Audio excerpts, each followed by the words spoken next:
Hey, tonight we're going to talk about a movie that proves that humans are never at the top of the food chain. The new movie, Primate. Stay tuned and see if it's worth it. Me, Lucy. It's okay.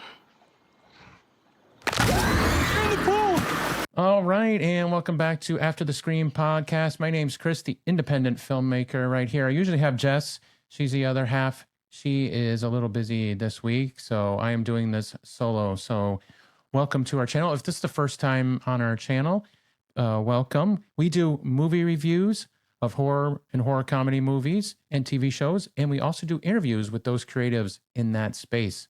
So if you like that stuff, stay tuned. We have a lot of reviews and interviews coming up this year. And if you like this content and you like what we're doing here, please like and subscribe and comment below. I respond to all the comments, so I love to have those comments. I love to have this conversation. This channel is really just to have that conversation with people that love horror movies and horror comedy movies, and talk to all those people, the fans and the creatives in this space. Like at the top, we said that I have a new movie, and it's called Primate. Primate, that's right. It just came out this past weekend. So let me tell you about this. So Lucy and her friends return home for summer break. They decide to throw this small party since her father gets pulled away to work, which seems to happen a lot in this family. We do see that little tension throughout the film. But unlike most families that have a dog as a pet, they have a pet chimp named Ben. So they've had him since he was born. But this time, he gets bitten by a rabid mongoose and goes on a killing spree, killing anything in sight. So this movie is written by Johannes Roberts. He's known for Resident Evil from 2021, the 47 Meters Down franchise, Strangers Prey at Night, which it was good. That was a good one. I think he did really well with that one. And then the VHS franchise, he did 99. So another one I want to talk about is Troy Costner. He's from the film Coda, which is The Children of Deaf Adults, which is interesting. That was a great movie back in 21, 22, I think. I know it won Best Screenplay Oscar back then too. But it was interesting because with this movie, it wasn't written for a deaf actor, but when they screened him and tested him, it really worked out. And we'll talk about a little bit about that coming up as well. And then we have Miguel Torres Umbra. He plays the chimp in the film as well. So he was a combination of him being in the suit, some animatronics, and puppetry and stuff like that. So it was really interesting that they kind of went really old school with that stuff. So I'm excited to see that we're still using old school. Obviously, with an interview from the director, he was saying that he, obviously didn't have a lot of money, so he needed to find practical ways to do things.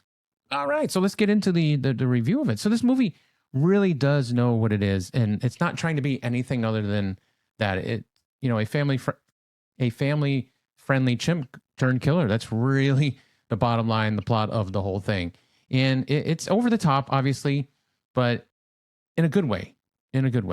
But it does have some good tension. It really does have some good tension. So one of the other things is like there's just not a lot of character development here, especially in the other characters. Lucy is the one that we actually follow mostly through, and we know her pretty well because this is the family that we're following around. But it would have been certainly nice to have some more build up with the family, and especially with Ben too. He's the chimp, and you kind of wanted to see, because when he starts going on this killing spree, the family doesn't want to, kill him because they're like, hey, he's our friend. We've had him for forever. Why do I want to kill him? And we're like, because he's killing everybody. So it would have been nice to have a little more, seen him in scenes where he was with the family being really good. And then we have that really big twist when he gets bitten by the mongoose and he gets rabies. I think that would have helped out a little bit, but you still get some backstory on him, just not as much as I was hoping to get with that in the family. He's with horror movies and stuff like that. There's the tropes, but Lucy is actually a smart character, which I like. And that's nice to see in a horror film, because usually you just make them all stupid and then they all do dumb things and then they all die. But she had the sense to her to do smart moves throughout. Not everybody did in the film, but at least she did. But I definitely said, I would have liked to have a little more character development with at least her and her family, and then the chimpanzee. So what I mentioned earlier, just a few minutes ago, especially with Troy being cast as a deaf actor in this, and like I was saying, it wasn't written for a deaf actor, but talking when the director was talking, he said it just worked out so amazing, and then you were able to play with the sounds. Like there are a lot of scenes as the movie progresses on where the father comes home and you just shut the sound completely off, so it just goes completely silent. There's things happen in the background, but it's just like, it's such that contrast of no sound and then crazy stuff happening in the background, and the dad's not hearing it because he can't hear anything. So it gave the director a lot to play with, and I think it was a really unique thing. It really stood out for me when I was watching this film, and I thought it was a great choice to cut the sound when he wasn't around, when he came around. I think what really works well with this film as well is there are a lot of great kills in this film. Obviously, being a horror fan, everybody wants to see their kills. So, and they were creative. So there was some interesting, disturbing, creative ones. The camera didn't pull away a lot to these. There is a couple that are off camera a little bit, or they pull away to a little bit, but a lot of it did stay on some of these kills, and they were really good. The other thing too was funny because it gave me these Halloween and Friday the 13th vibes with like Michael and Jason. The chimp was kind of like the shadow because, when this movie starts going, when the monkey gets out and he goes after everybody has to jump in the pool because monkeys can't, chimpanzees can't swim. So because of their muscle density, he would sink to the bottom. So they all jump in the pool, but it did remind me because they obviously one of them gets injured and they have to try to get help for that one. So they are trying to get out of the pool every once in a while, try to make a phone call or get to the car or everything like that. But those moments are really where they build that tension, and that reminded me of Halloween or Friday the 13th because he's just lurking in the shadows at times, and then all of a sudden he just pops up there. And they did have a scene like in the closet of, the original Halloween where Jamie Lee Curtis is in the closet and, Michael's coming through the closet and banging it down. They had a scene like that. So I felt like it really paid homage to a lot of those horror movies. Whether he was trying to or not, he really did pay that as well. So it was fun. That was fun. It really built the tension because you didn't know where the chimpanzee was coming from. The other thing too is what also built the tension is you didn't know who was going to live. I didn't even know if Lucy, the main character, was going to live at the end because there were some tense moments towards the end, the big third act scenes and stuff. So you already knew some of the ancillary characters were going to get killed because they kind of jerky at times. So that's a dead giveaway. You're dying soon. So also the music as well. I said with Troy, they used silence as well, but they also had some good synth vibe music as well to it. So the score was really well done too. So I appreciated that too. And then, nostalgic, the old kind of score works for me all the time. Not a lot of plot to it. It's that typical kids go to a place, something happens and they all die or almost all die. So that's very horror movie tropey kind of thing. Because I've seen interviews with him, with Johan, and he was like, he really did like Cujo, and he did reference Cujo, and he did look at this movie like Cujo. I mean, I don't think you can replace the original Cujo back in the day, but it was an interesting concept. It was funny because the Ben, the chimpanzee, had this growl almost like the dinosaurs because they did reference a little bit of, it was very kind of Jurassic Park in a way with the monkey in a cage, and it's supposed to take place in Hawaii, which it doesn't. They shot it all in the UK, which is funny because the house is beautiful and it's set on this cliff and it's supposed to take place in Hawaii, but it's not. They used this house in London and then sets, and then they used actually matte paintings.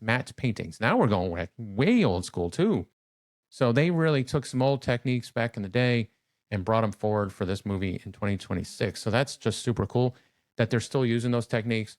They still work and they still suspend that disbelief because you're like, oh, this looks great. I'd move to this house. And I also found it very cool too, going back to Troy and then how much influence he did have when you bring somebody on, a deaf actor on, how much it influenced the story, how much it influenced the the sound design of it.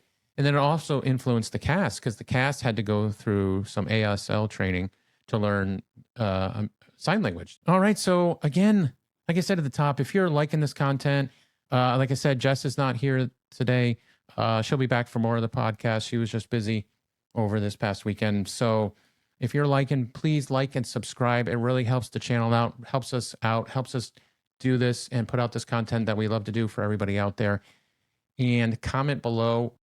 Jess or I will respond to all the comments. We do appreciate that. This is kind of like a conversation. That's what I like about this, is getting those conversations about it. Talk to other horror fans about horror. I mean, that's why we're on here, is because we want to celebrate horror, especially indie horror, and then all the fans out there, and just getting those conversations going. And that's what we're all about. So please, like I said, like and subscribe and click that, comment below. The other thing too is we always like to give a recommendation, our Screaming Smiles recommendation. So what I'm going to give this is a 3.5, which is strong, out of 5. It's a good horror film. It's got the kills. It's got a unique concept, and it has a lot of tension to it. So I like that part of it as well. It's kind of like a movie to go see with your friends. I didn't have a lot of people in the theater that were there, but you have those gasps and things like that, and people's reactions. That's just fun to go with. That's why we like going to the theater. We get to see it on the big screen, and you get all the audience reaction. So I think it's like a fun friend movie to go with for sure. So please go check this out. It's in the theaters right now. We do recommend going to the theater and seeing it for sure. I think you'll enjoy it. So I hope you enjoyed this podcast. This has been the After the Scream podcast. Stay tuned for more coming up soon. So have a good night.